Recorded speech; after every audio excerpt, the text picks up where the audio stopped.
Muy buenas tardes, jóvenes. Mi nombre es Jacqueline Sarria, soy su profesora de Biología de aula virtual. El día de hoy vamos a tener un breve repaso de los temas que suelen venir constantemente en el examen, ¿sí? Del ciclo ordinario.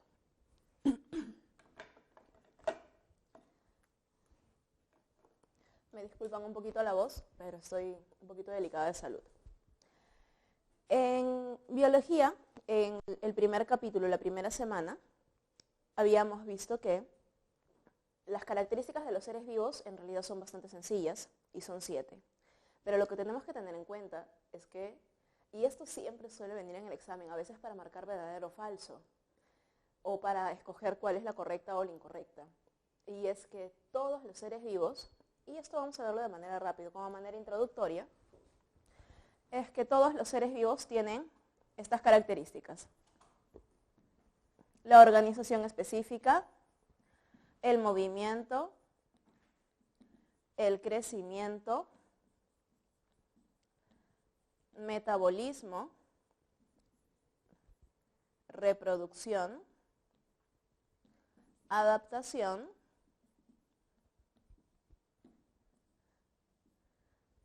y por último, la irritabilidad y coordinación.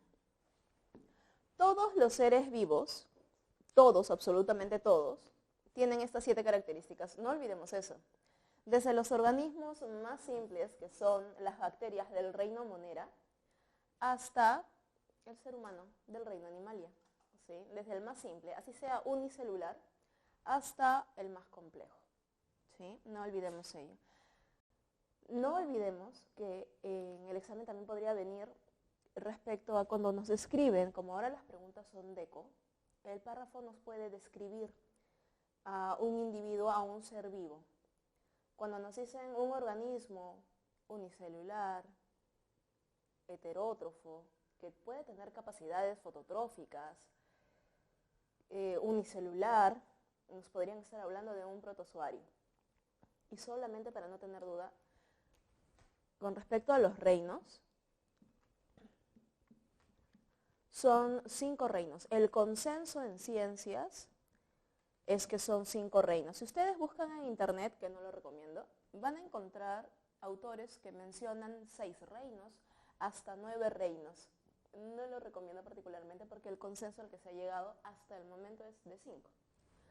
El reino Monera, en donde encontramos a todas las bacterias. El reino Fungi, donde están todos los hongos, ¿sí? Y levaduras. El reino Protista, donde se encuentran todos los protozoarios y algunas algas. El reino Plantae y el reino Animalia. ¿Sí? Todos los organismos, todos estos seres vivos, presentan estas 7 características. Como sabemos en el examen, puede venir cualquiera desde la semana 1 hasta la semana 8 o 9 que los van a evaluar, ¿sí? Puede venir preguntas de cualquier tema en realidad. Entonces, esto de manera general lo debemos de tener bien en claro. Los virus, en este caso, no se olviden que no participan en esta clasificación debido a que a nivel preuniversitario no son considerados seres vivos. Ahora, luego de ver la célula procariota, las bacterias, luego de ver la célula eucariota, todos los demás, vimos en las siguientes semanas lo que era histología, ¿sí?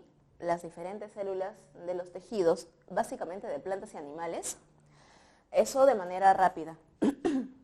En el caso de la histología vegetal, a manera de repaso, recuerden que las plantas suelen tener tejidos meristemáticos y los tejidos adultos. Recordemos que los tejidos meristemáticos se caracterizan por tener células de un núcleo grande de mucha actividad debido a que, en otras palabras, son como células madre que constantemente están generando y generando y generando más células. De aquí es de donde deriva el meristemo primario, conocido como el meristemo apical, y el meristemo secundario, conocido como el también meristemo lateral, ¿sí? Para el crecimiento longitudinal, y el lateral, obviamente, para el crecimiento lateral o crecimiento en grosor. Mientras que en el caso de los tejidos adultos, vamos a encontrar los tejidos conductores, protectores, los tejidos de soporte y los parénquimas. Cuando empecé explicándote esto, te dije que usualmente las plantas tienen esto. Usualmente. No todas, no se olviden. No todas las plantas tienen tejidos conductores, por ejemplo, xilema y floema, ¿sí? No todas las tienen. No todas tienen toda esta variedad. Conductores, te lo acabo de mencionar, xilema y floema. No olvidemos que el xilema está formado por células muertas, ¿sí? Estas células forman las estructuras de tráqueas y traqueidas, mientras que las células del floema sí son células que están vivas e incluso tienen células acompañantes, ¿sí? Y forman lo que son los tubos cribosos. En el caso de tejidos protectores, aquí nosotros encontramos la epidermis y la peridermis. La epidermis en el ser humano es análogo a la piel y la peridermis también. Pero la epidermis se encuentra, por ejemplo, en hojas, en brotes, en las yemas, y obviamente tiene los estomas. La epidermis se caracteriza porque es muy, muy suavecita, delgada, y permite el paso de los rayos solares para el proceso de fotosíntesis. La peridermis es tosca, es gruesa, forma parte prácticamente de la corteza. Esto sería análogo a, por ejemplo, la piel de un bebé en la epidermis y la peridermis ya la piel de un adulto mayor, ¿sí? Es lo mismo, sería análogo, porque ambos son tejidos protectores.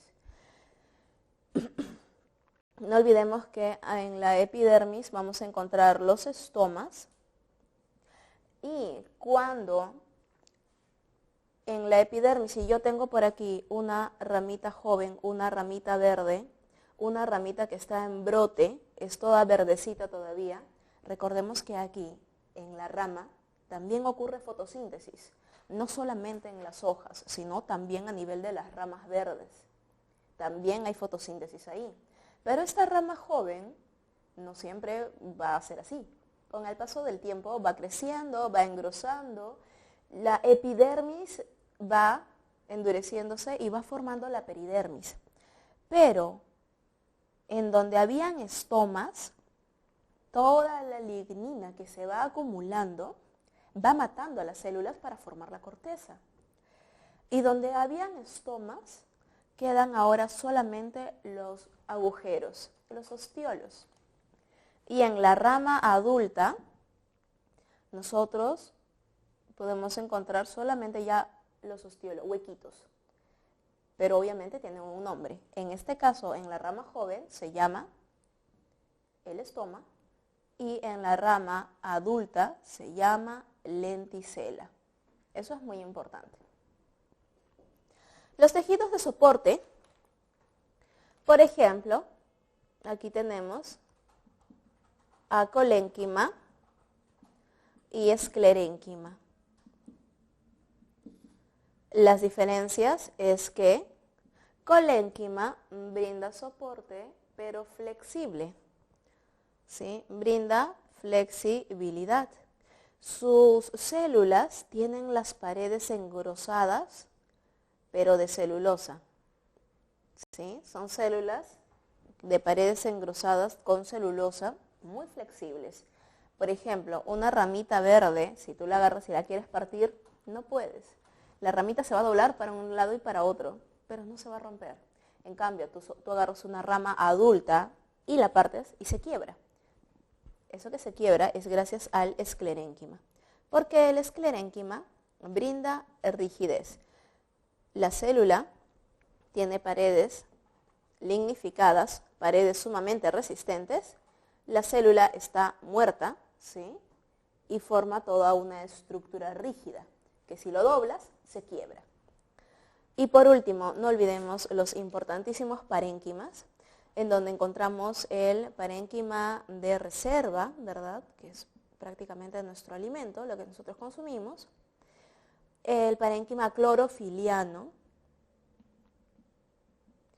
El parénquima clorofiliano, en donde su nombre lo dice, se realiza principalmente la fotosíntesis, ¿verdad? Son células con abundantes cloroplastos. El parénquima acuífero. El parénquima acuífero está presente ¿en qué plantas? El parénquima acuífero está presente, no olvidemos, en las plantas que son de desierto. Las xerófitas,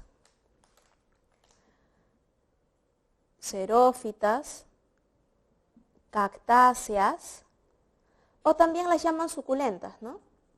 Porque son jugositas, apretables. El parénquima acuífero se caracteriza por almacenar agua. Mucho cuidado a la hora del examen, que vayan a marcar que el acuífero es de plantas acuáticas. Una planta que vive en el agua no necesita almacenar agua. Recordemos que biología es ciencias y en biología nada se memoriza.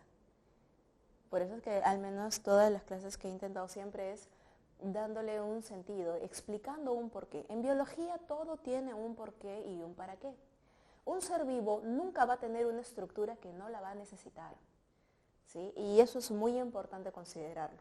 Ténganlo muy en cuenta a la hora del examen. Parénquima acuífero va a almacenar agua. ¿Qué plantas necesitan almacenar agua? Obviamente las de desierto, ¿sí? Y por último, el parénquima aerífero. ¿Qué plantas necesitan tener flotis? ¿Qué plantas necesitan flotar? Obviamente las acuáticas. Almacenan aire para poder mantenerse a superficie y estar muy cercanas a los rayos solares.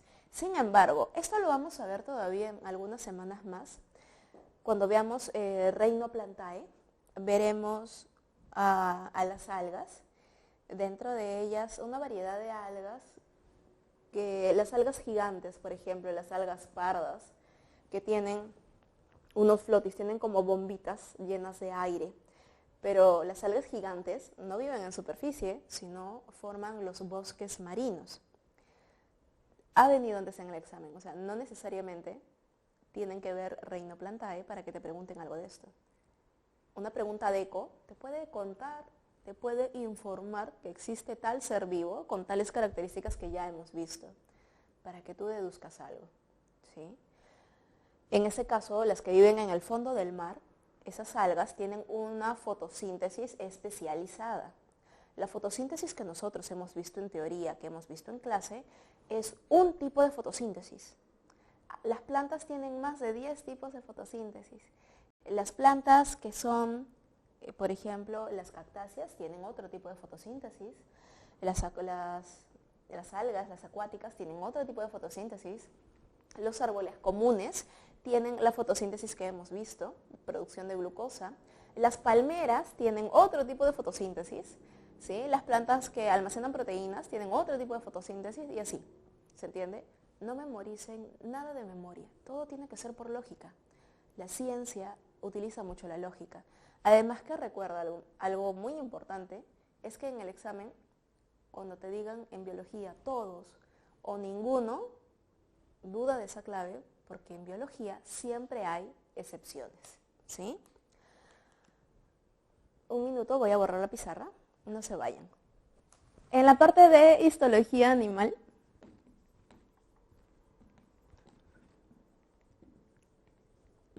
recordemos que cuando vimos histología animal, vimos 4 tejidos. El tejido epitelial, el tejido conectivo o conjuntivo, el tejido muscular y el tejido nervioso. ¿Sí? Los tejidos, el conectivo, el embrionario, el conectivo propiamente dicho,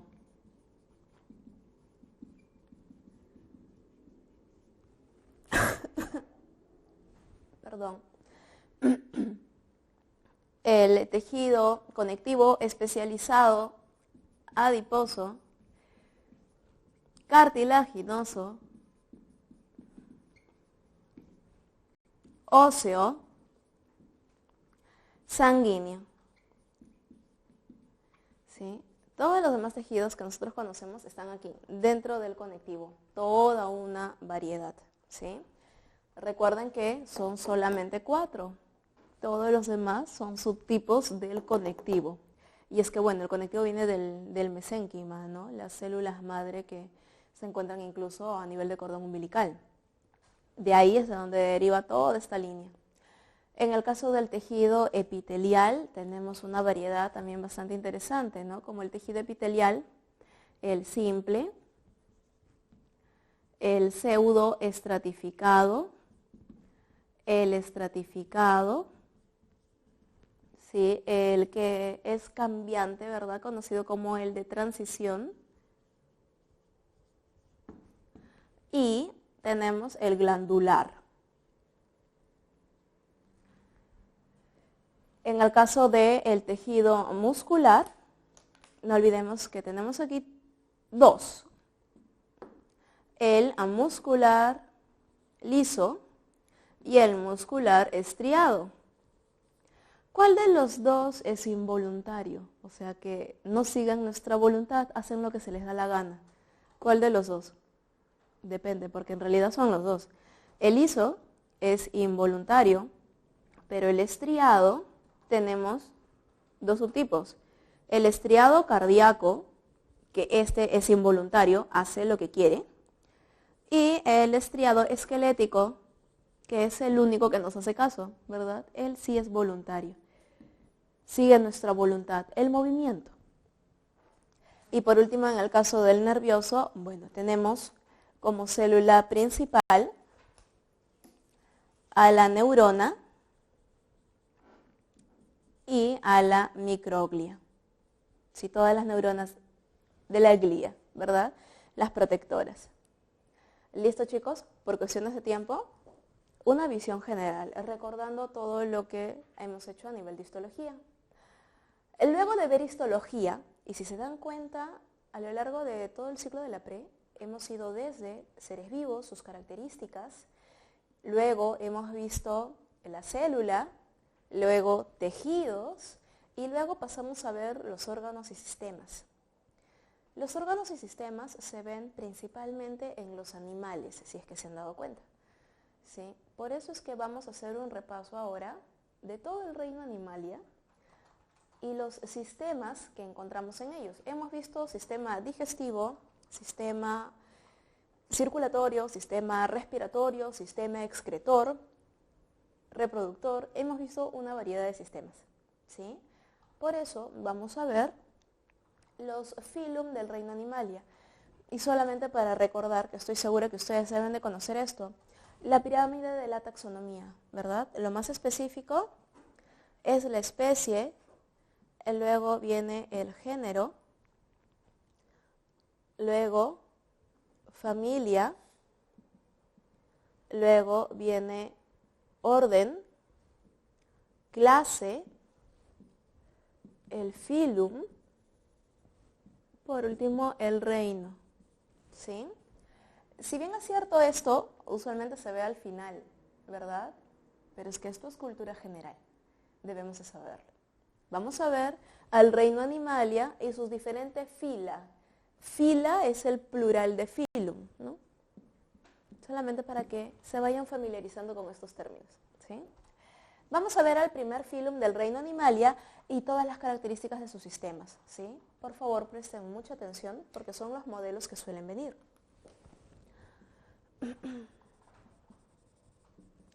En el caso del filum porífera, en la separata nos han mencionado varias veces a las esponjas, ¿no? Las esponjas son el filum porífera. Las esponjas son muy variadas en forma. Tienen forma cilíndrica, forma alargada, cuadradas, ovaladas, forma muy diversa. Pero la característica de la esponja, y esto es muy importante, chicos, muy importante, es que las esponjas no tienen sistemas, no tienen órganos,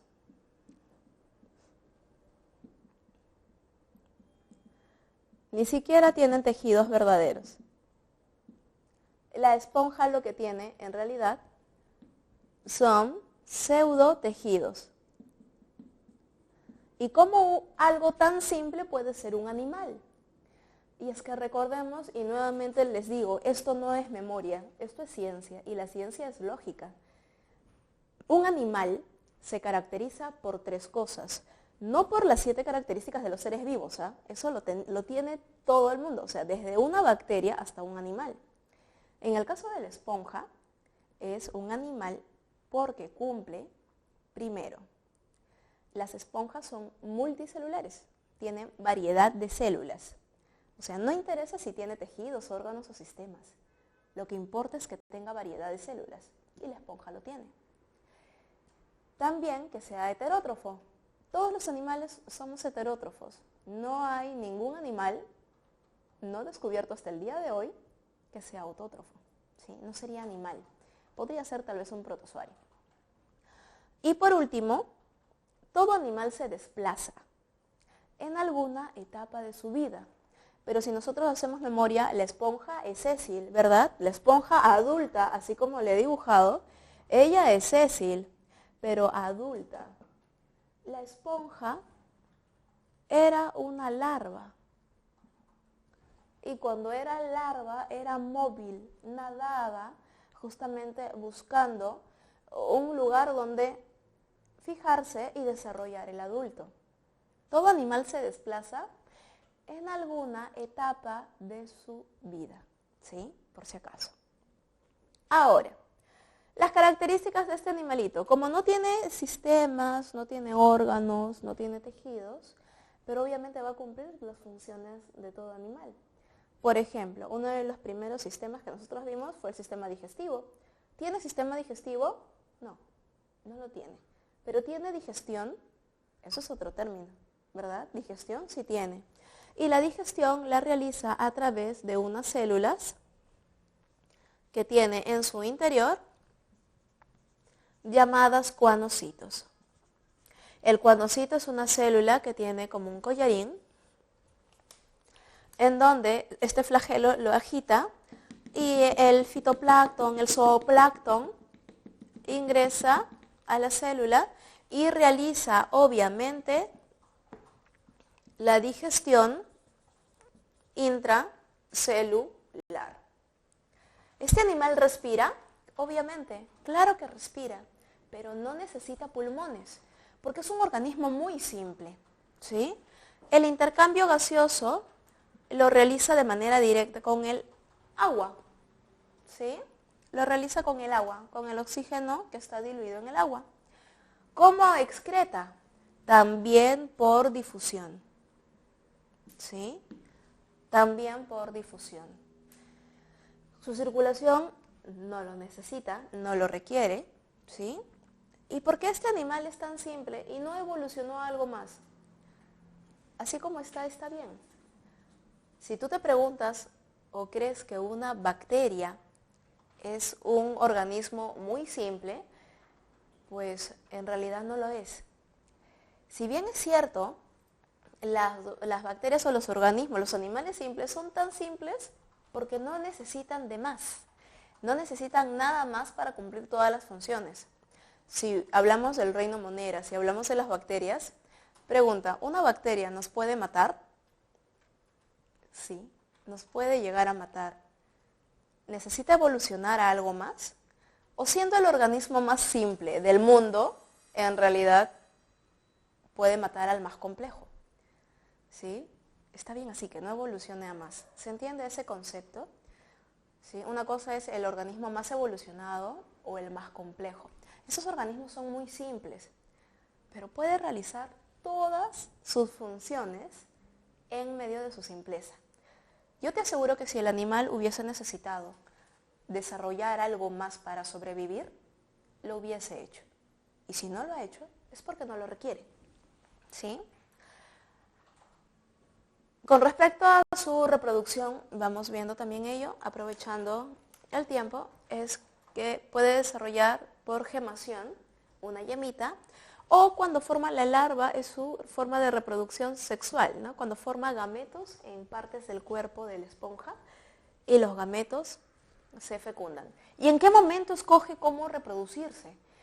Dependiendo del ambiente. Si el ambiente es un ambiente adecuado, la corriente marina tiene la temperatura perfecta, tiene la cantidad de nutrientes adecuada, la esponja se va a querer ir, se va a querer quedar. Por lo tanto, hace gemación porque ve que el ambiente es el apropiado para su descendencia. Pero si la esponja siente cambios de temperatura, un fenómeno del niño, si es que siente que los nutrientes están disminuyendo, la esponja empieza a generar gametos para generar una larva móvil y que se vaya, que migre y que busque un ambiente apropiado para poder desarrollar. ¿Sí? Un minutito, vamos a borrar. El siguiente filum es el filum Cnidaria. En el filum Cnidaria nosotros encontramos a varios representantes. Encontramos entre ellos a la hidra, encontramos a la medusa, encontramos a la anémona, también llamada actinia, encontramos a los corales.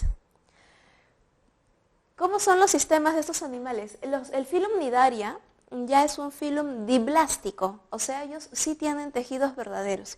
Ellos en realidad tienen ectodermo y endodermo, sí desarrollan sistemas, como por ejemplo, tienen sistema digestivo incompleto, ¿verdad? Aquí encontramos la presencia del ano-boca, un solo orificio de entrada y salida, ¿sí? Sistema digestivo incompleto. ¿Cómo será la digestión? La digestión de estos individuos, por ejemplo, si la medusa captura a un pececito, lo introduce a su cavidad gástrica y le manda enzimas. Estas enzimas degradan al pececito, degradan al alimento todo lo que pueden, y las partículas ingresan a las células del animal y dentro de la célula termina la digestión. Por lo tanto vemos digestión mixta. Digestión extracelular, ¿recuerdan ese concepto? Digestión extracelular quiere decir no fuera de la célula, sino quiere decir que las enzimas se vierten a una cavidad, como nosotros. Digestión extracelular, las enzimas se vierten a la cavidad estomacal. Y la digestión intracelular, obviamente, como en el caso de la esponja, ¿verdad? En donde se realiza digestión en el interior de la célula. ¿Cómo es la circulación y la respiración de estos animales?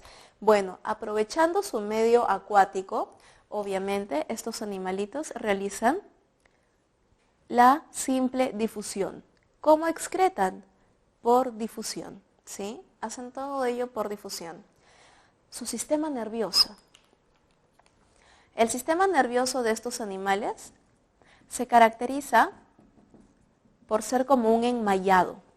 Por lo tanto, tiene sistema nervioso reticular, ¿sí? Sistema nervioso reticular o enmaya. Pero recordemos que aparte de ello, en el caso de la medusa, ella no solamente tiene todo el sistema reticular, sino que también tiene ganglios. Recuerdan que les expliqué por concepto lo que es un ganglio, es el conjunto de somas o cuerpos neuronales. Eso quiere decir que son como una especie de centro de procesamiento de información. Son los primeros ganglios del reino animalia y a nivel evolutivo eso significa mucho. La esponja, ¿tiene sistema nervioso? No tiene sistemas, no tiene órganos ni tejidos, pero obviamente tiene la característica de irritabilidad y coordinación. ¿Y cómo es que puede tener irritabilidad y coordinación? No se olviden, por los famosos efectores aislados. ¿Sí? Los efectores aislados son simplemente células sensitivas. En cambio, en el filum nidaria, lo que vamos a encontrar son protoneuronas. Lo siento, Jonathan. ¿Listo? Ya. A nivel de la reproducción, en estos animalitos, encontramos la famosa gemación también, ¿no? Sale una yemita, le va creciendo tentaculitos, hasta que por último sale un individuo independiente. Se reprodujo de manera asexual. Listo. No se olviden que la respiración, excreción y circulación, aquí todo es por difusión, en el caso de estos animales. Pero el siguiente filum que vamos a ver es un filum que les encanta preguntar siempre en San Marcos, y es el filum Platyhelminthe. El filum Platyhelminthe, que usualmente en la separata, en las preguntas, nos ponen los platelmintos, o simplemente los gusanos planos. Su nombre formal es el filum Platyhelminthe. Y en el filum Platyhelminthe encontramos tres clases principales. Encontramos la clase Turbellaria, en donde está la planaria, la clase Cestode, muy conocida, muy famosa, porque son parásitos, ¿verdad? Aquí encontramos a la Taenia solium, la Taenia saginata, este gusano plano parásito, ¿verdad? Conocido vulgarmente como la solitaria. Y encontramos por último la clase Trematode. Aquí se encuentra la duela, también llamada fasciola hepática. ¿Por qué te los menciono con sus nombres formales? Porque ha venido en examen los turbellarios. O sea, te los han mencionado así nada más. ¿Sí? Los turbellarios. ¿Sí? Los cestode, ¿no? La solitaria, por ejemplo, trematode. Estos dos son muy importantes en el Perú porque son parásitos saltoandinos, muy famosos, muy populares entre la población. ¿Sí? Ahora, el modelo principal que vamos a ver, por ejemplo, la planaria. Vamos a ver dos, la planaria y la solitaria. La planaria sabemos que es un gusanito plano, tiene manchas oculares, ¿verdad? Son sus fotorreceptores. La planaria es fotofóbica, no le gusta la luz, ¿sí? La planaria es acuática, vive en ambientes acuáticos, tanto de agua dulce o de agua salada, hay de diferentes especies, ¿sí? La planaria se caracteriza porque tiene una faringe retráctil, una faringe móvil, y aquí es donde se encuentra el ano boca. ¿Eso qué quiere decir? Que encontramos en este animalito sistema digestivo incompleto. Se caracteriza porque internamente todo su sistema digestivo, ¿sí?, está muy ramificado. Y este animalito tiene la capacidad de poder realizar la autofagia. ¿Qué cosa es la autofagia? Autocomerse. ¿En qué momento? Las planarias son pequeños gusanitos acuáticos, como les he mencionado, pueden medir algunos milímetros o pueden medir hasta 1 o 2 centímetros como máximo, las planarias de agua salada, las de mar. Usualmente viven debajo de las rocas. Las planarias son carnívoras, pueden llegar a ser caníbales. Cuando una planaria no tiene que comer, ¿no?, busca con su faringe y no tiene que comer, se come a su compañera más pequeña. Y cuando ya no hay que comer, saca su faringe y se empieza a comer a ella misma. Esa capacidad se llama autofagia. ¿Pero por qué puede autocomerse? Porque puede regenerarse. ¿Sí? ¿Recuerdan esa capacidad de regeneración? Ahora, a nivel de sistema nervioso, ¿recuerdas que te mencioné en clase que los ganglios están presentes desde la medusa en adelante, o sea que de la medusa en adelante todos los animales tienen ganglios. Por eso estos ganglios tienen nombre propio, ¿recuerdas? El ropario, ¿sí? Solamente como dato. Ahora, este animalito tiene ganglios en la porción cefálica, tiene cordones nerviosos laterales y muchos transversales, ¿sí? Sistema nervioso ganglionar, bilateral, ¿ok? ¿Qué más? Como es un animal acuático, ¿sí? Su sistema circulatorio pues es por simple difusión.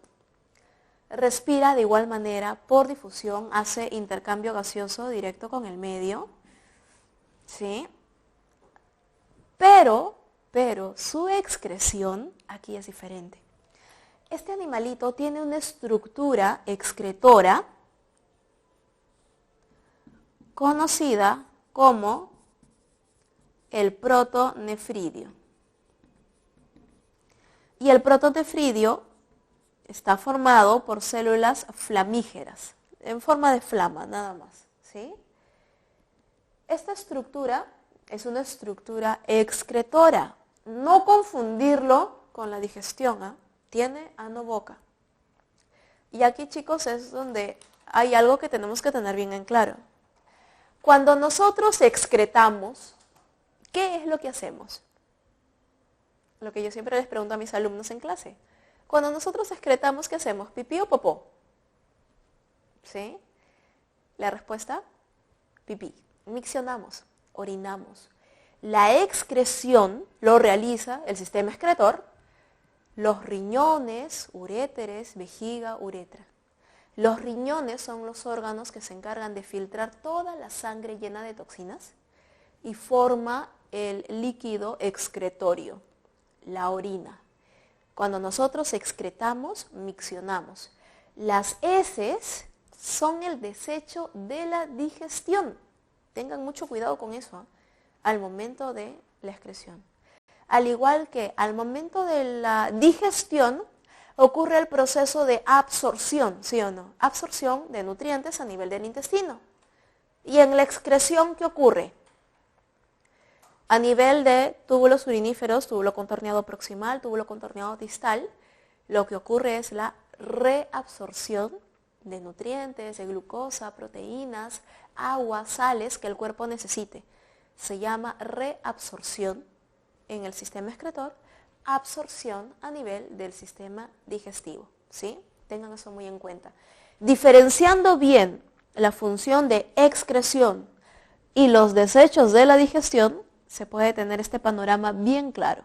Una cosa es tener sistema digestivo incompleto y aparte tener estructura excretora. Por aquí vamos a ver nuestro segundo modelo de platelminto.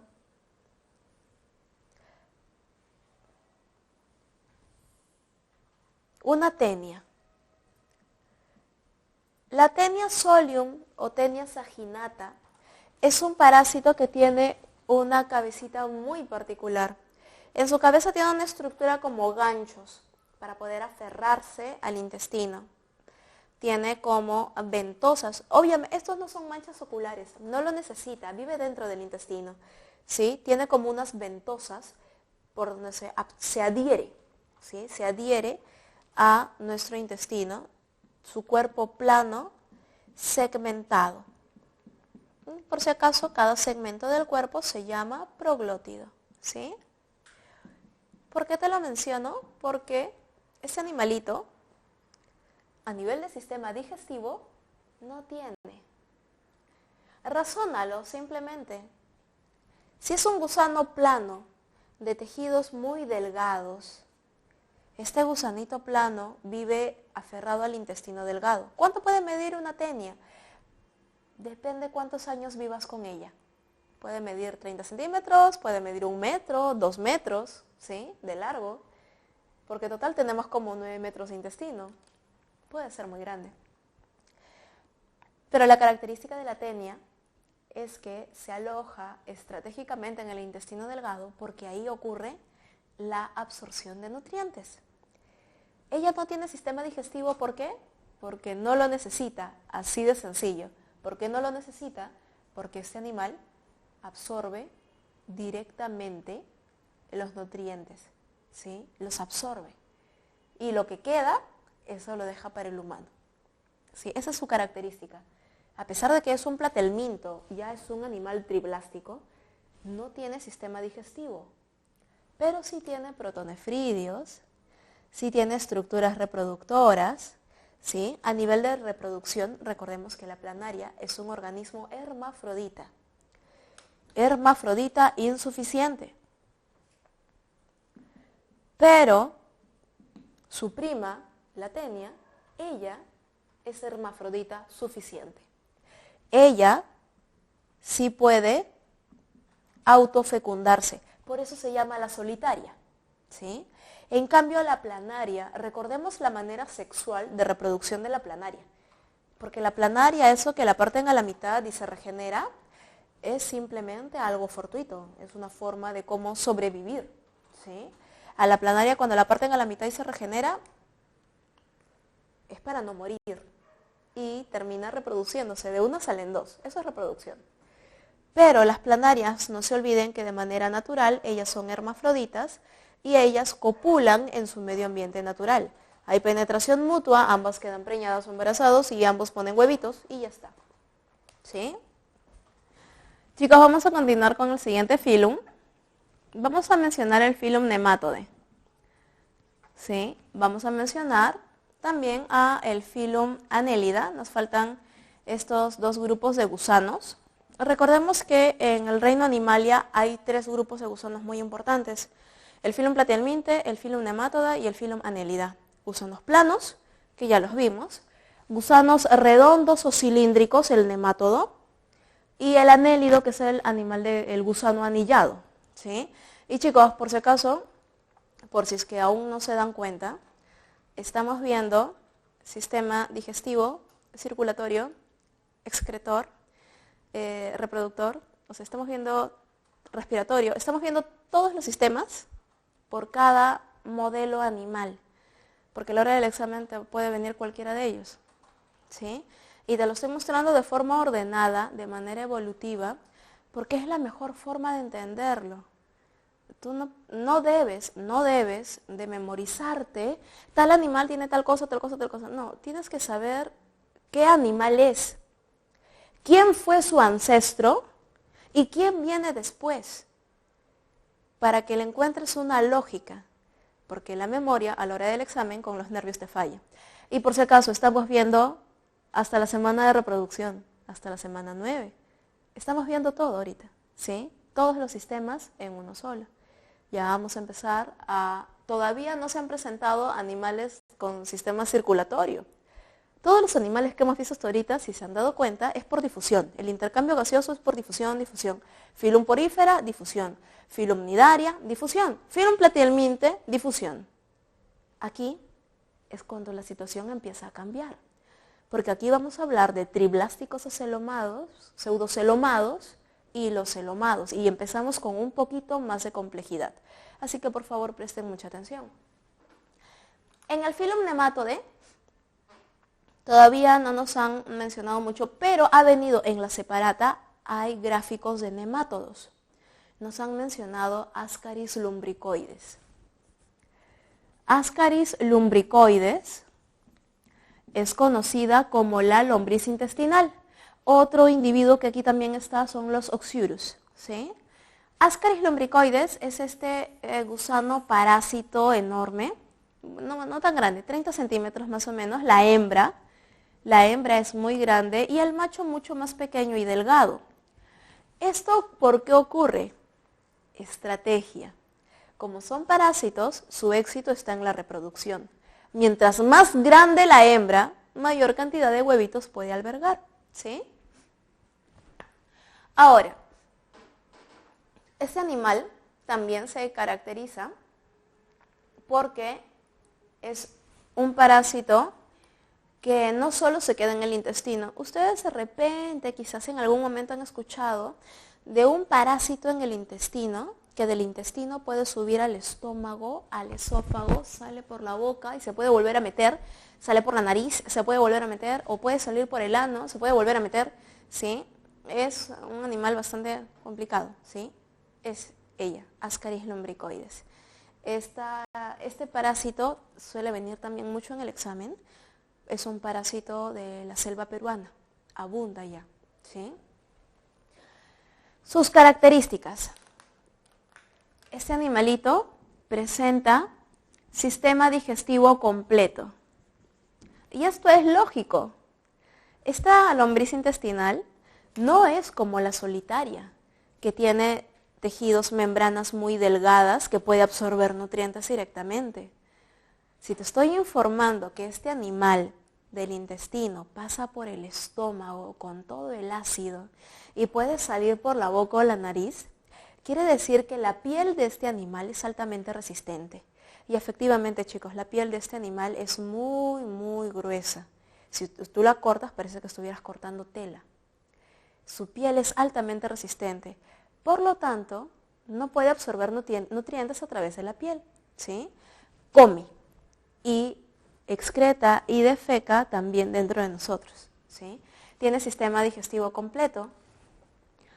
Aquí, a nivel de sistema nervioso, se caracteriza porque tiene cordones nerviosos laterales. Si el cuerpo es redondo, un nematodo, tiene los cordones nerviosos el derecho y el izquierdo, hacia los costados del cuerpo, en posición lateral, ¿sí? ¿Qué más? Bueno, son de sexos separados, obviamente tienen reproducción sexual y encontramos el famoso dimorfismo sexual. Chicos, esta característica también ha venido mucho en examen. El dimorfismo sexual, su nombre lo dice, ¿no? Dimorfo sexual, dos formas sexuales.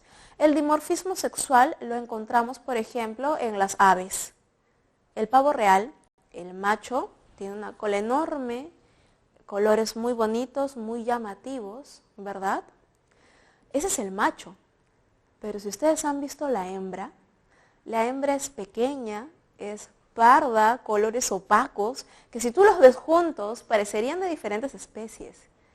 Pero en realidad no es así. ¿Por qué hay tanta diferencia entre hembra y macho? Para que se puedan identificar uno al otro, ¿sí?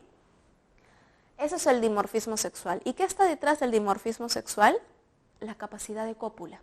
La hembra, ¿sí? La hembra identifica al macho, ¿sí? Lo escoge para la cópula, para la reproducción.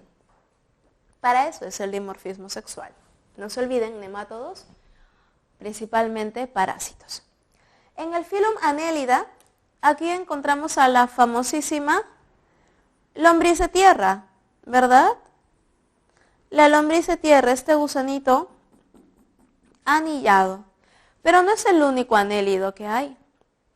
Aparte de la lombriz de tierra, encontramos a su prima hematófaga, que vive usualmente en pantanos, la sanguijuela. La sanguijuela es otro anélido.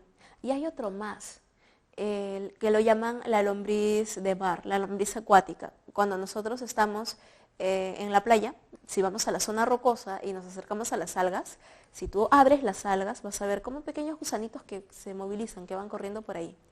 Se llaman poliquetos, ¿sí? En el filum Annelida tenemos lombrices, tenemos sanguijuelas, que es un modelo que está viniendo bastante, ¿sí? Y poliquetos, que ha venido antes en examen, ¿sí? Como un anélido. Características del anélido. Aquí ya la situación se va complicando un poquito más. Encontramos sistema digestivo completo, con presencia de buche y molleja, ¿verdad? ¿Sí? ¿Y por qué tiene buche y molleja? Porque este animalito se alimenta de detritus. ¿Recuerdan lo que es el detritus? Materia orgánica en descomposición, ¿verdad?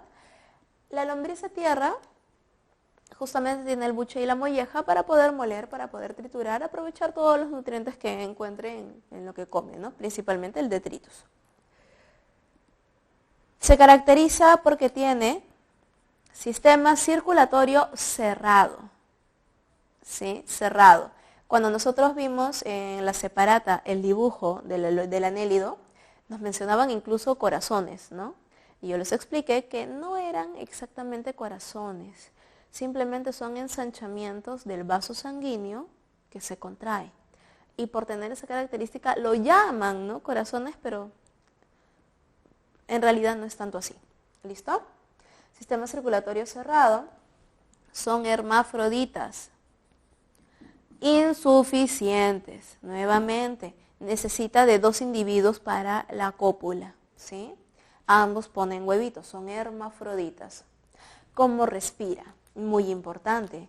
En el caso de la lombriz de tierra, tiene respiración cutánea. Esto es muy importante, ¿sí? Tiene respiración cutánea. Recordemos que la lombriz de tierra, nunca vas a encontrar una lombriz de tierra en el desierto. ¿Sí? Nunca. Porque la lombriz de tierra vive en tierra húmeda.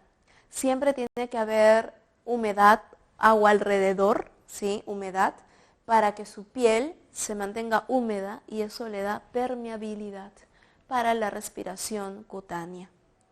A nivel de la excreción, este animalito excreta por nefridios. Los nefridios son estructuras también en forma anillada, es un anélido, ¿sí? Tienen nefridios, ¿sí? A diferencia del platelminto que tiene protonefridio, porque es un par de filum antes, ¿no? Un par de fila antes. ¿Listo?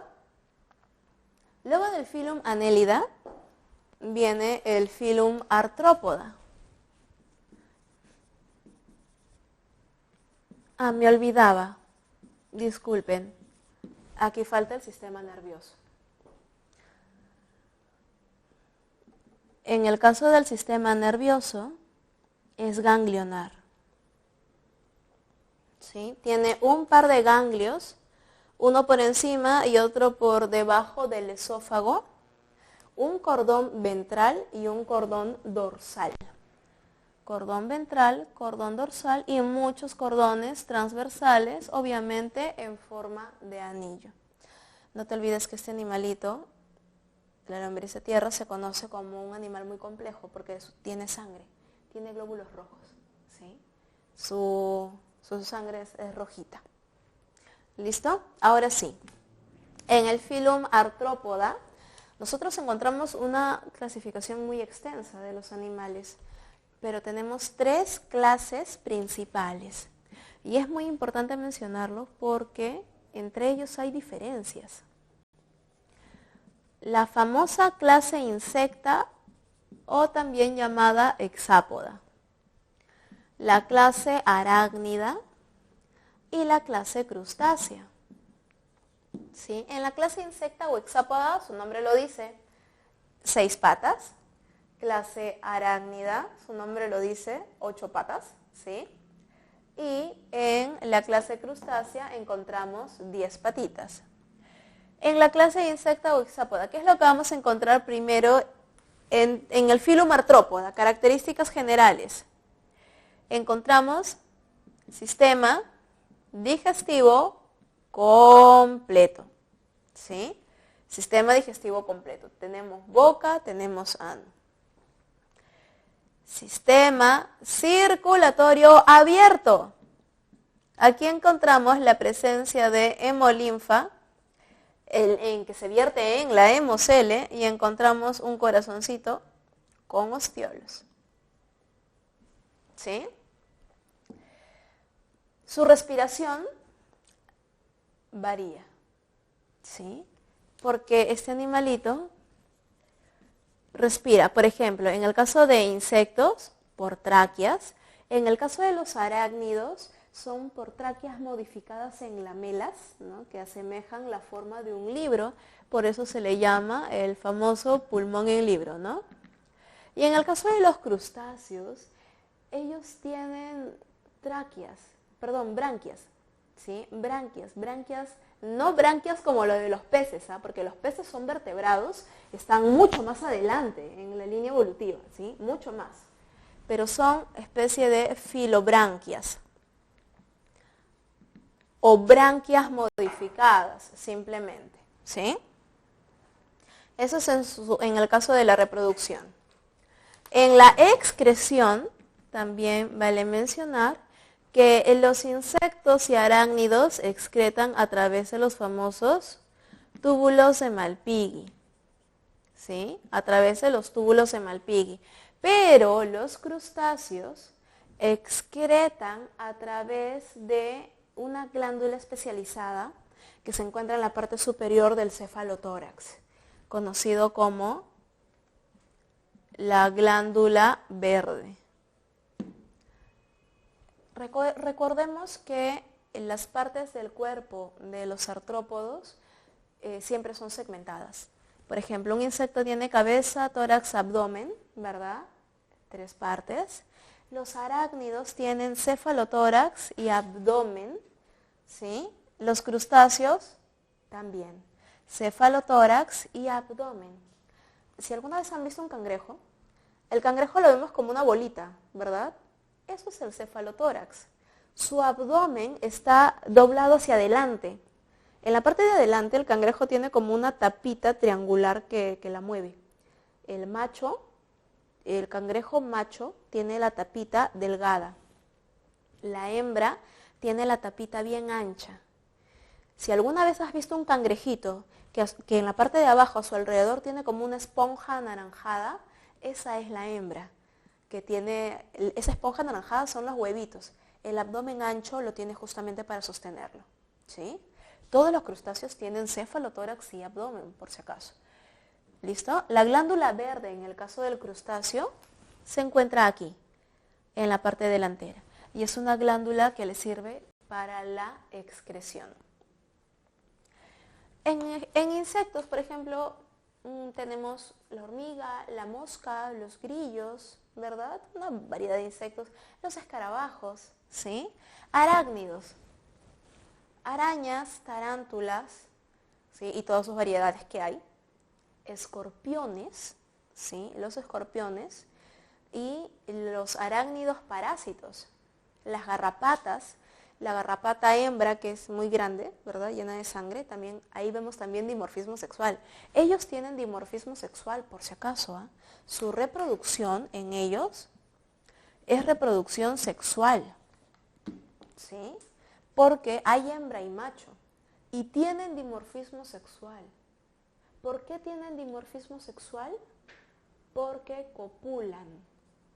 El dimorfismo se encuentra entre especies, en especies que copulan. Si no hay cópula, si no hay contacto sexual, no necesitan identificarse entre sí. No olvidemos eso.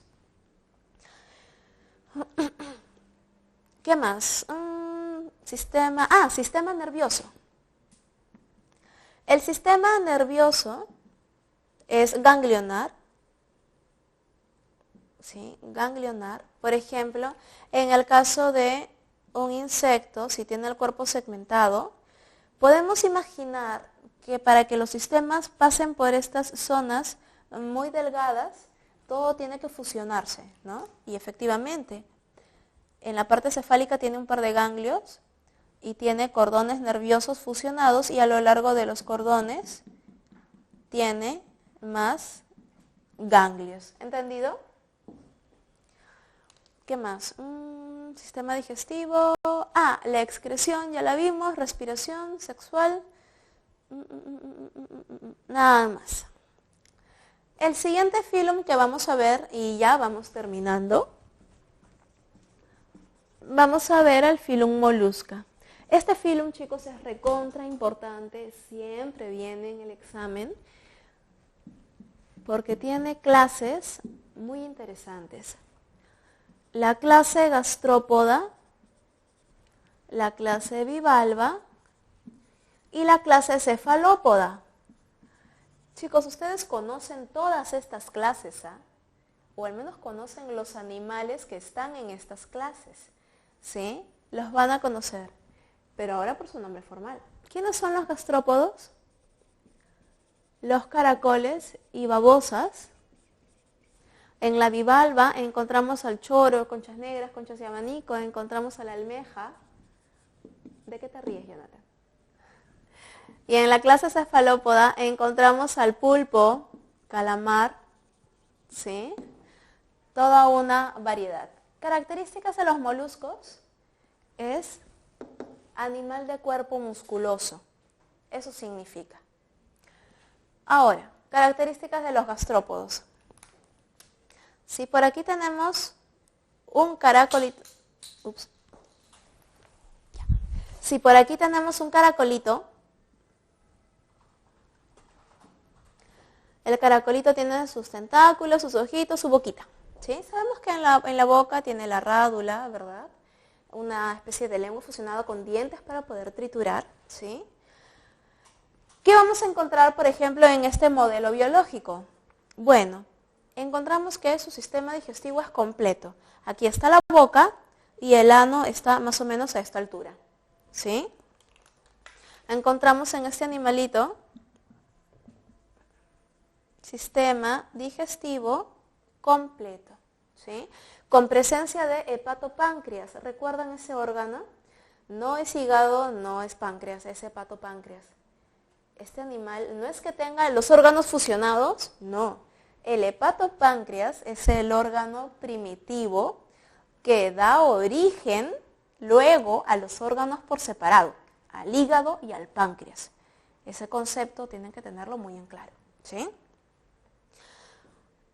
Tiene, ¿qué más? A ver, su sistema respiratorio depende de su ambiente. ¿Por qué? Porque tenemos caracoles terrestres que obviamente tienen pulmones y tenemos los acuáticos que obviamente tienen branquias modificadas, ¿sí? Igual que los bivalvos tienen branquias, ¿sí? Por si acaso. Ahora, ¿qué más? ¿Cómo es la reproducción de este animal? La reproducción de este animalito es un hermafrodita insuficiente. El caracol copula de la siguiente manera. Los caracolitos tienen penetración mutua, tienen cópula, ambos quedan preñados o embarazados y ambos ponen huevitos, ¿sí? Es la reproducción de los caracoles. Sus poros genitales se encuentran aquí en el cuello, ¿sí? Por si acaso.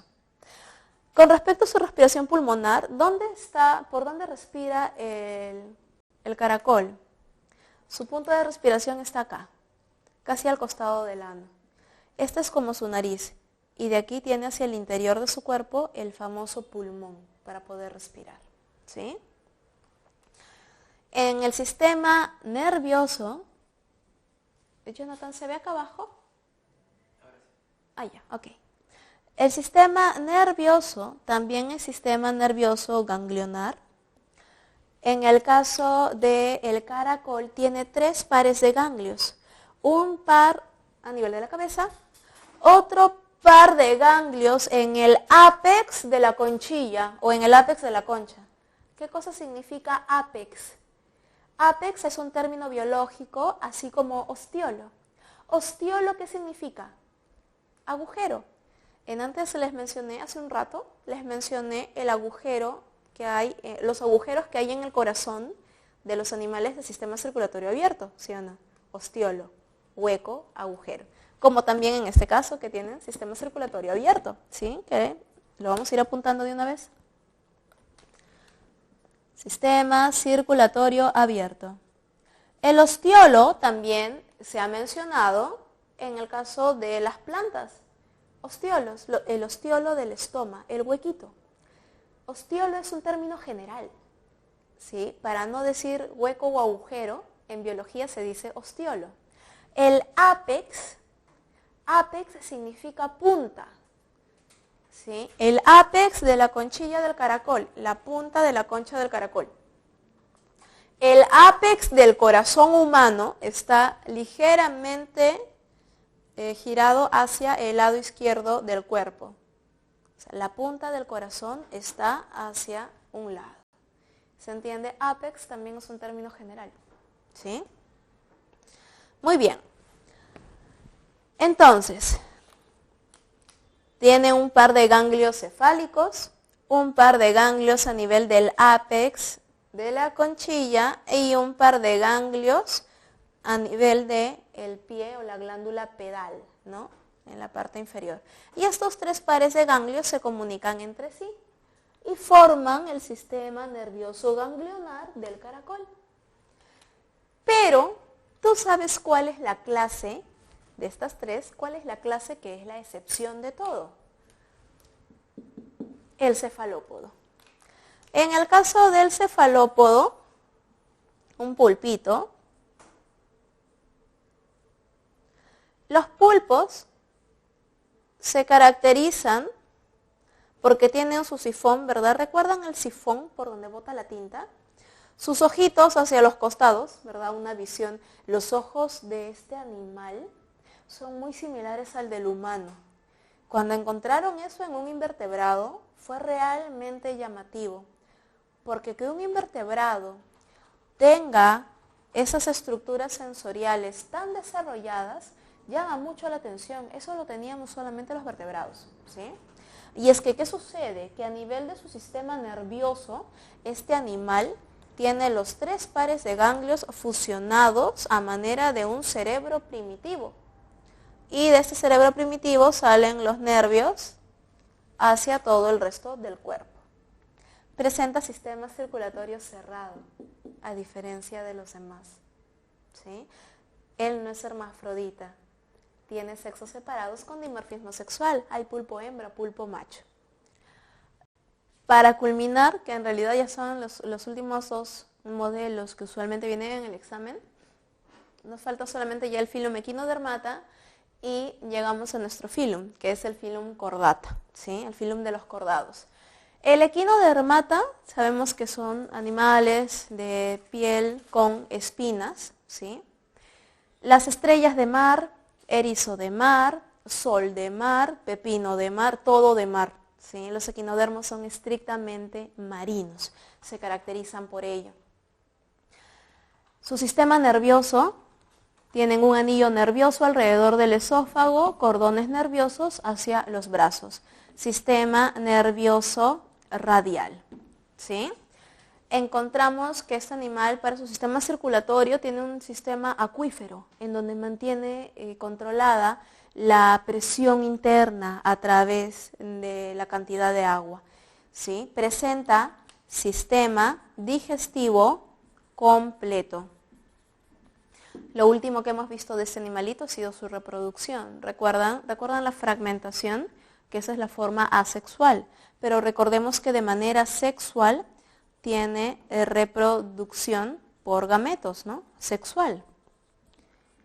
Es decir, que tenemos, no son hermafroditas, en ellos son de sexos separados. Reproducción sexual, sexos separados. En el caso del filum cordata, que ya es nuestro último filum, en donde encontramos al ser humano, aquí sabemos que compartimos el subfilum. Nosotros somos del subfilum vertebrata. Hay dos más aquí, ¿verdad? Que es el subfilum urocordata y el subfilum cefalocordata. Sí, ahorita lo que nos interesa es el subfilum vertebrata. Aquí nosotros encontramos 5 clases. La clase Pisces, la clase Anfibia, la clase Reptilia, la clase Aves y la clase Mammalia, ¿sí? Los mamíferos. ¿Qué variaciones encontramos aquí? A nivel de, por ejemplo, todos tenemos aquí sistema digestivo completo. Boca, las bocas obviamente están muy modificadas dependiendo de la clase, y ano, ¿verdad? Sistema digestivo completo. El sistema circulatorio. En todos nosotros todos los vertebrados tenemos sistema circulatorio cerrado, ¿verdad? En los peces encontramos el sistema circulatorio simple y completo. En el caso de anfibios y reptiles, el sistema circulatorio es doble e incompleto. Y en aves y mamíferos, el sistema circulatorio es doble y completo. ¿Sí? Eso respecto a el subfilum Vertebrata, en su sistema circulatorio. En la reproducción, sabemos que todos tenemos dimorfismo sexual. No, sexo separado sí. La determinación del sexo es lo que varía, ¿no? Peces y anfibios, algunos grupos pueden cambiar de sexo, dependiendo de la especie, pueden cambiar de sexo en etapa juvenil. Solo algunos, no todos. Pero en ellos, en los peces, usualmente, siempre hay excepciones, usualmente vamos a encontrar que no hay dimorfismo sexual. ¿Por qué? Porque no hay cópula. Al no haber cópula, no hay contacto sexual, no necesitan identificarse. La fecundación es externa, no se olviden. De anfibios en adelante empezamos a encontrar cópula. La determinación del sexo en los reptiles es por la temperatura. En aves y mamíferos encontramos que la determinación del sexo es ya por genética, ¿verdad? La determinación del sexo, no se olviden. Entonces, como características generales, encontramos que el sistema digestivo es completo. Tenemos sistema nervioso. ¿De qué tipo si ya somos vertebrados?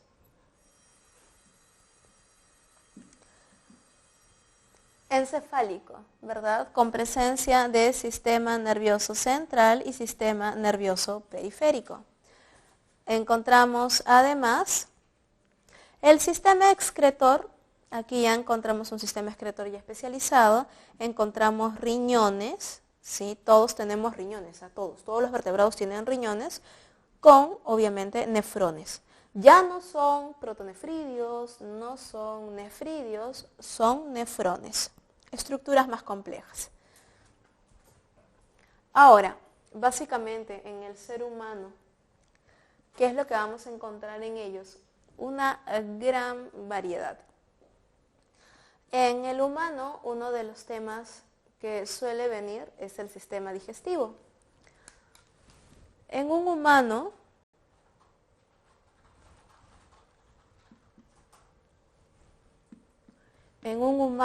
rapidito antes que el tiempo nos gane, ¿sí? En un humano, a nivel de la boca, donde inicia la digestión, boca, esófago, estómago, intestino delgado y luego el intestino grueso. Señores, a nivel de la boca, ¿qué es lo que encontramos? Enzimas, ¿verdad? La enzima principal, la ptialina, conocida también como la amilasa salival. ¿De qué se encarga ella?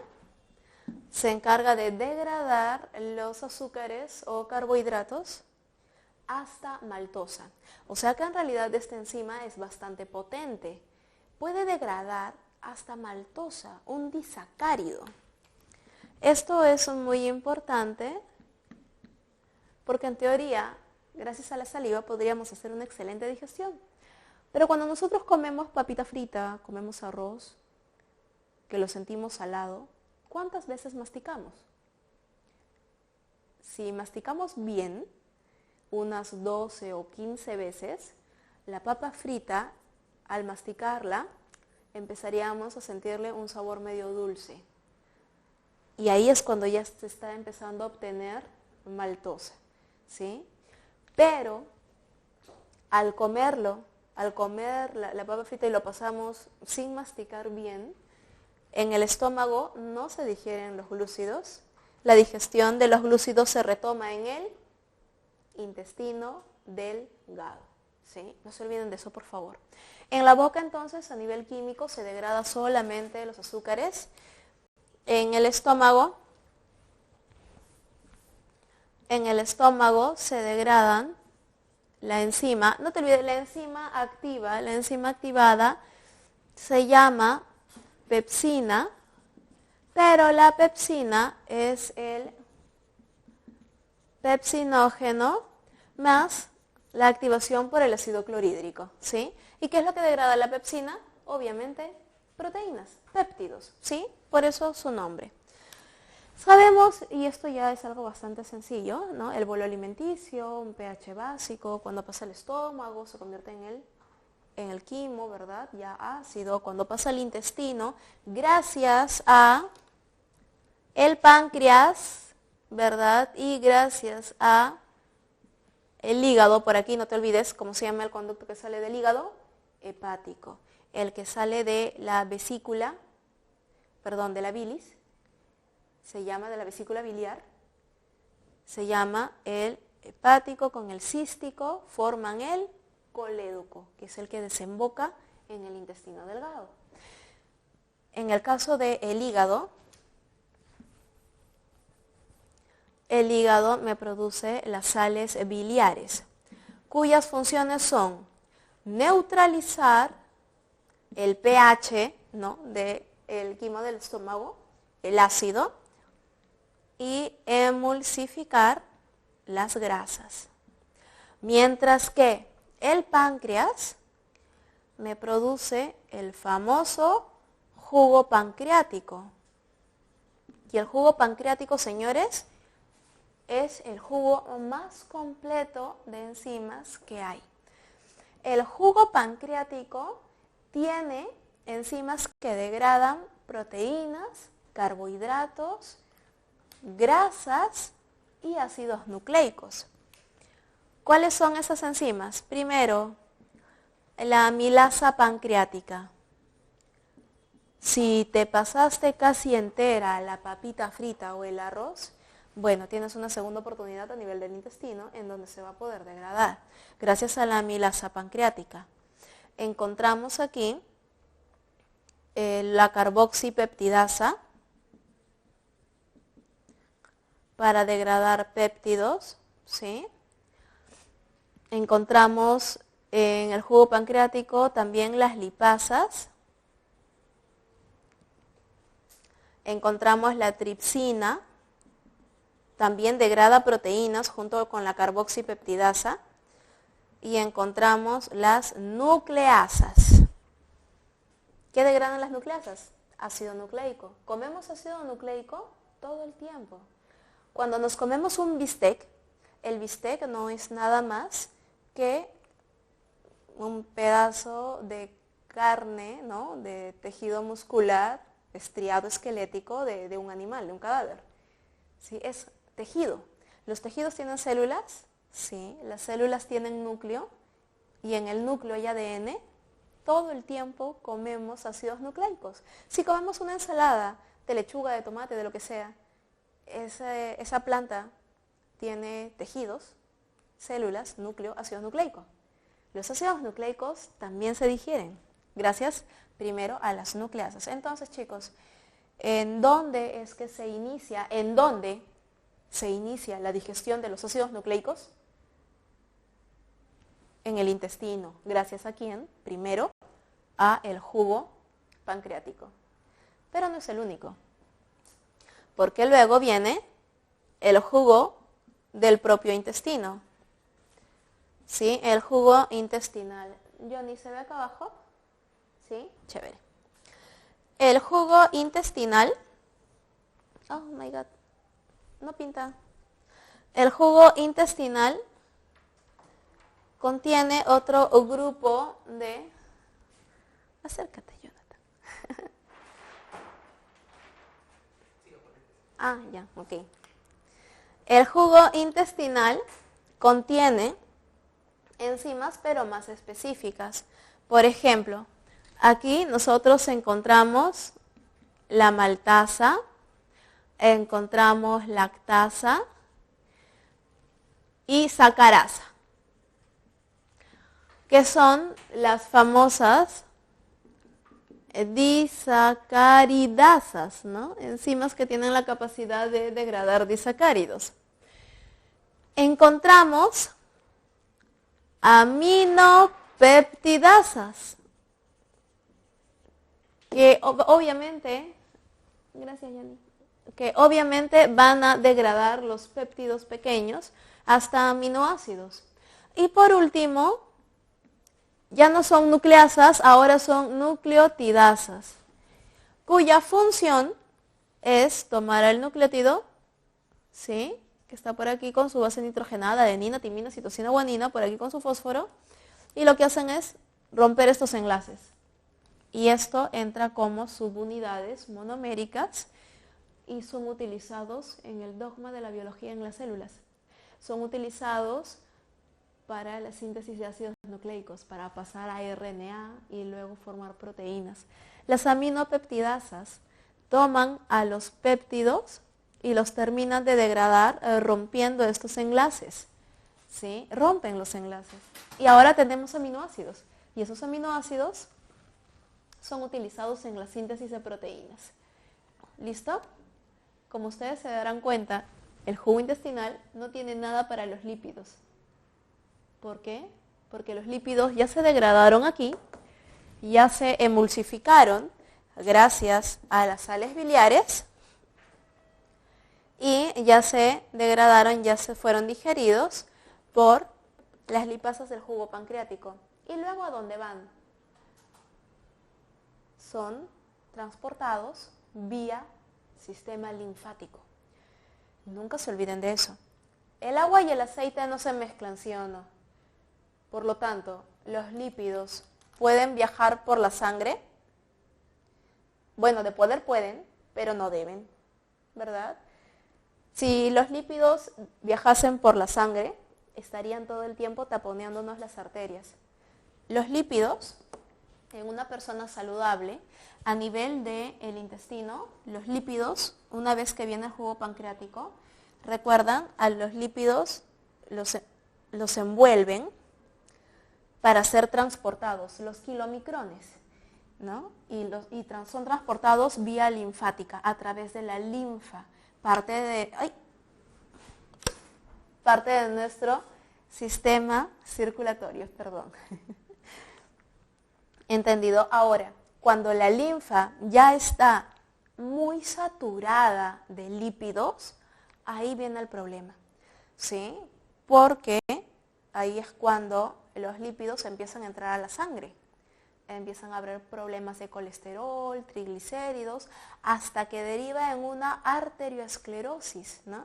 En donde la grasa empieza a taponear las arterias y eso puede generar, ¿no?, que una arteria reviente en el cerebro. Esto es la digestión química, señores. Como resultado de todo esto, al final los desechos que quedan son las heces que son eliminadas a través del ano.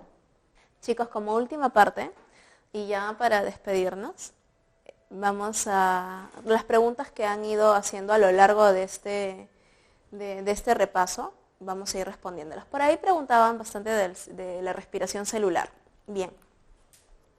La respiración celular, vamos a hacerlo, obviamente de una forma resumida, porque es ver todo el proceso de glucólisis, ciclo de Krebs y todo.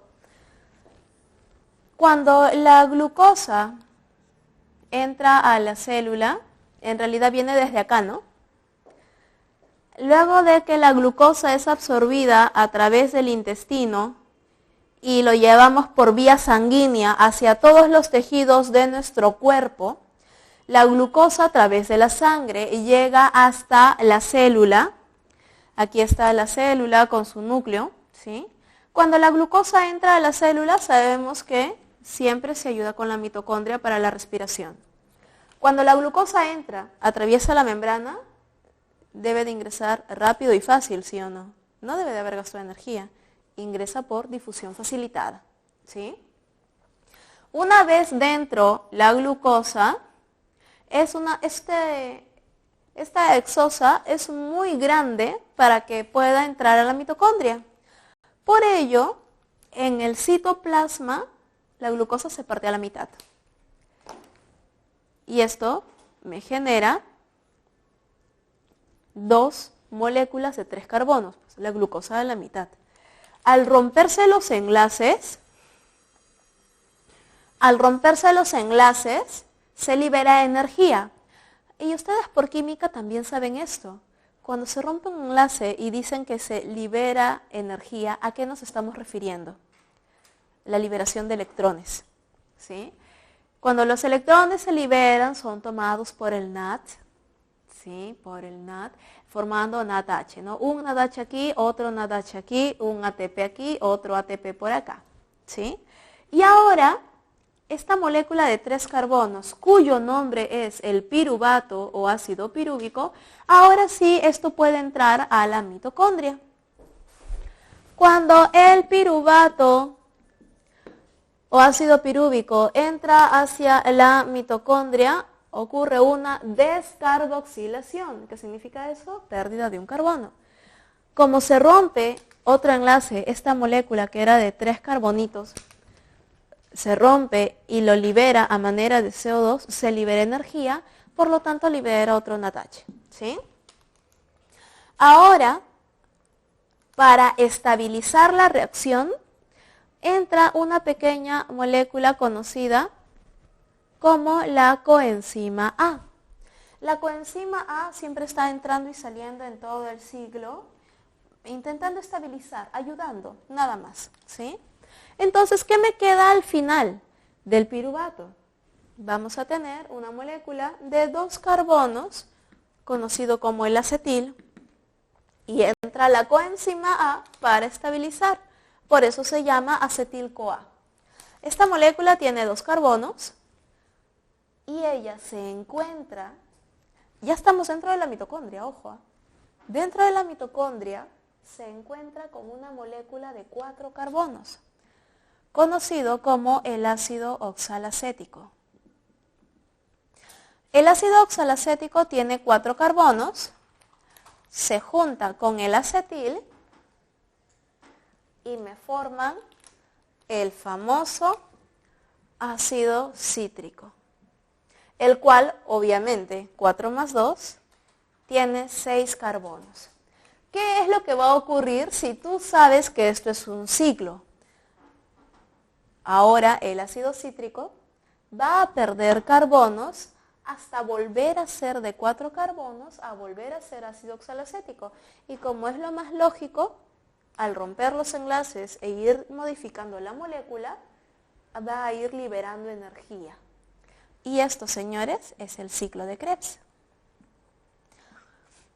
El ácido cítrico, bueno, luego viene el ácido isocítrico, ¿verdad? Ocurre simplemente un reordenamiento.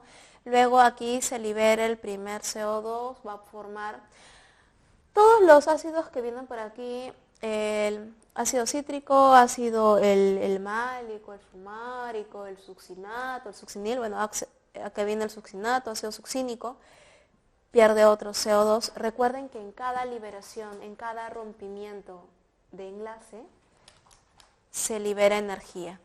Aquí me libera un NADH, aquí me libera otro NADH, por aquí ya está de 5 carbonos, aquí de 4 carbonos, entra la coenzima A, me forma por aquí succinil-CoA, ¿sí? Luego va a formar el ácido fumárico, el málico, ¿sí? Y en todos estos procesos sigue habiendo producción de energía, producción de GTP, producción de FAT, ¿sí? De FAT-H2, y por último se libera el último NAT. En el ciclo de Krebs, ¿qué es lo que nos interesa? La producción de energía. Por aquí hay un NAT, por aquí hay otro NAT, por aquí hay otro NAT, por aquí hay un FAT, por aquí hay un GTP. Antes de iniciar el ciclo, por cada piruvato, porque son 2 piruvatos, por cada piruvato se libera un NAT, ¿sí? Y en la glucólisis, en el citoplasma, se liberaron 2 NAT y 2 ATPs, porque se rompieron 2 enlaces de la hexosa. Y por último, son estos NAT los que están en el citoplasma los que van a pasar a ser intercambiados, ¿verdad? Por ATP. Y de ellos depende, ¿de qué cosa? La lanzadera.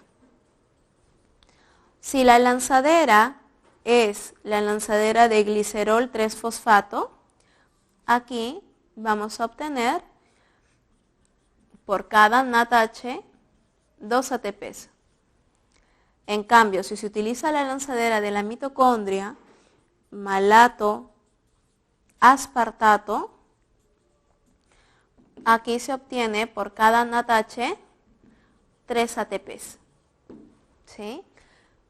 Cuando sumamos todo, este NAD vale 3 ATPs, en mitocondria vale 3, el FAT vale 2, el GTP es igual a 1 ATP, el NAD vale 3, este NAD vale 3, este NAD vale 3. Cuando nosotros sumamos todo esto en conjunto por 2 piruvatos, obtenemos 32, ¿verdad? Aproximadamente, 32 ATPs. Y ahora, 32 más 4 ATPs, ¿verdad? De los NAD serían en total, cuando se utiliza la glicerol 3-fosfato, se obtienen 36 ATPs. Y cuando se utiliza malato aspartato, se obtienen 38 ATPs. Porque todo depende de este NAD que está aquí. ¿Sí? ¿Y cuál es la que más se utiliza? Glicerol 3-fosfato. Es la que más se utiliza. Recuerden que esto ocurre en presencia de oxígeno. ¿Sí? Cuando no ocurre el proceso de la fermentación láctica o alcohólica. ¿Sí? Un minuto. Bueno, chicos, eso ha sido todo por el día de hoy. Me informan que ya no tenemos tiempo para más, lamentablemente. Los dejo con su profesor de física. Mi nombre, como lo dije al inicio, Jacqueline Sarria. Un gusto haber compartido este tiempo con ustedes, valioso tiempo de feriado, ¿sí? Pero señores, el objetivo es que ustedes ingresen. Les deseo lo mejor y lo más importante, tranquilidad al momento del examen. Tienen que activar su simpático y no el parasimpático. Tienes que ir valiente y fuerte a la hora del examen. No puedes ir con nervios ni con miedo, ¿ok? Seguro, y recuerda, en biología todo es por lógica, ¿sí? Que les vaya muy bien, chicos, que les vaya excelente. Les deseo lo mejor. Cuídense mucho.